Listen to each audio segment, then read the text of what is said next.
വഴി ചോദിക്കാനായിരിക്കും വിചാരിച്ചു. അങ്ങനെ 2-3 പേരോട് പുള്ളി മുഖത്ത് നോക്കി. പുള്ളിക്ക് അനുയോജ്യനായ ഒരാൾ അവിടെ ഉണ്ടായിരുന്നു. കള്ളു കുടിച്ച് അവിടെ വഴിയിൽ നിൽക്കണ്ടായിരുന്നു. ഓടി ചെന്നിട്ട് പുള്ളി ചെന്ന് ചോദിച്ചു, എവിടെ കിട്ടൂന്ന് ചോദിച്ചു സാധനം. പുള്ളി കൃത്യ സ്ഥലം പറഞ്ഞു തന്നു. ഇവർ രണ്ടുപേരും ഒരുമിച്ച് പോയി. അതേ പ്രവൃത്തിയില് ഇവിടെ വന്നിട്ട് പാംപ്ലാനി ചെയ്തത് ഇവരെ ഒതുക്കാൻ ആരുടെ അനുസരണമാണ് പുള്ളി അനുവർത്തിച്ചത്? ആരുടെ ഉപദേശമാണ് കേട്ടത്? ഏതോ ഒരു ആന്റണിച്ചേട്ടന് കൈപ്പഴ പറ്റിയ ഒരു മകന്റെ ഉപദേശം കേട്ടല്ലേ ഇന്ന് ഈ വൈദികരും മുതൽ ഇത്രയും വഷളായേക്കണേ. നമ്മുടെ വൈദികരെ ഇതുപോലെ അധപ്പതിച്ചൊരു കാലഘട്ടമുണ്ടോ? ക്രിസ്ത്യാനിയുടെ ഇത്രയും വില ഇടിഞ്ഞു പോയൊരു കാലഘട്ടമുണ്ടോ? ക്രിസ്തു മതം ക്രിസ്ത്യാനിയായിരിക്കുന്ന അഭിമാനമായിട്ട് കൊണ്ടു നടന്ന നമ്മുടെ ഇന്നത്തെ നിലവാരം എന്താ? പോലീസുകാർ ചാറിക്കരി ചവിട്ട വൈദികര്.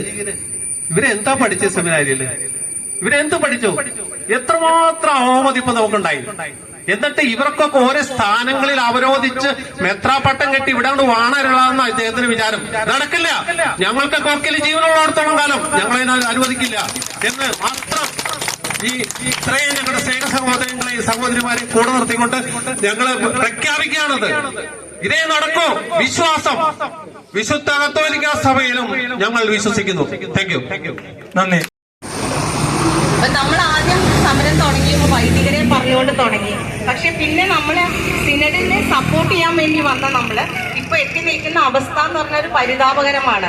സിനഡ് മെത്രാന്മാർ എടുത്ത തീരുമാനങ്ങൾ നടപ്പിലാക്കാൻ വേണ്ടി ഇറങ്ങി തിരിച്ചവരാണ് നമ്മള്. പക്ഷെ ഇപ്പൊ നമ്മൾ കണ്ടുകൊണ്ടിരിക്കുന്ന എന്തിനാ? ആ നടപ്പാക്കാനായിട്ട് നമുക്ക് യാതൊരുവിധ സഹായവും എവിടെ നിന്നും കിട്ടുന്നില്ല.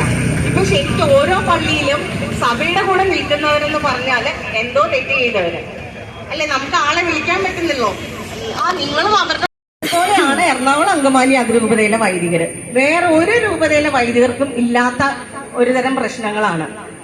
ആന്റണി ചേട്ടൻ വിളിച്ചിരിക്കുക സിംഹവാലം കുരങ്ങുന്ന അല്ല. അതുപോലെ തന്നെ എനിക്ക് തോന്നുന്നത് ഇങ്ങനെ ഇല്ലാത്ത വല്ല നീലത്തിനെങ്കിലും അതുപോലത്തെ അതൊന്നുമല്ല. ഇവര് വെറും സാധാരണ മനുഷ്യരാണ്.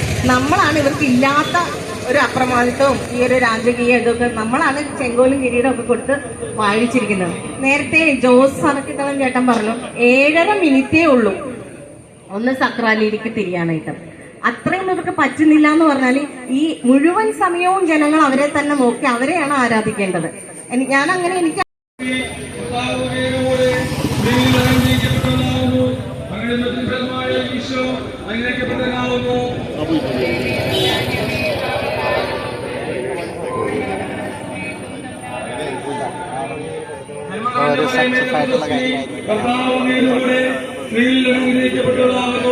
അങ്ങനെ ഫലമായ ഈശോ അനുഗ്രഹിക്കപ്പെട്ടവനാകുന്നു.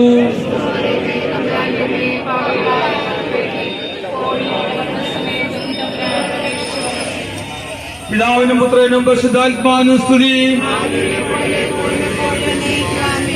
നമ്മൾ ജപിച്ച ഈ വിശ്വാസ പ്രഖ്യാപനവും 10 നന്മ നിറഞ്ഞ മറിയവും പരിശുദ്ധ ദേവമാതാവിന്റെ തൃപ്പാദമെങ്കിൽ നമ്മുടെ ഈ കൂട്ടായ്മയുടെ ലക്ഷ്യം എന്താണെന്ന് വ്യക്തമായ രീതിയിൽ ഇന്ന് നടന്നുകൊണ്ടിരിക്കുന്ന സിനഡ് പിതാക്കന്മാരുടെ മുന്നിൽ പറയുമ്പോൾ അതിനെ തക്ക ഒരു നടപടിയും ഒരു തീരുമാനവും ഉണ്ടാകാൻ വേണ്ടി നമുക്ക് അമ്മയോട് പ്രാർത്ഥിക്കാം.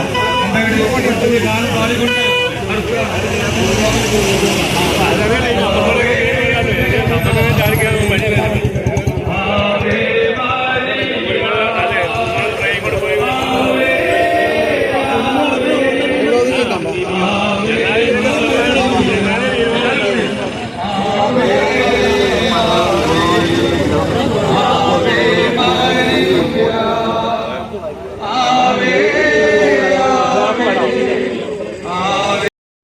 അന്ന് ചെല്ലി.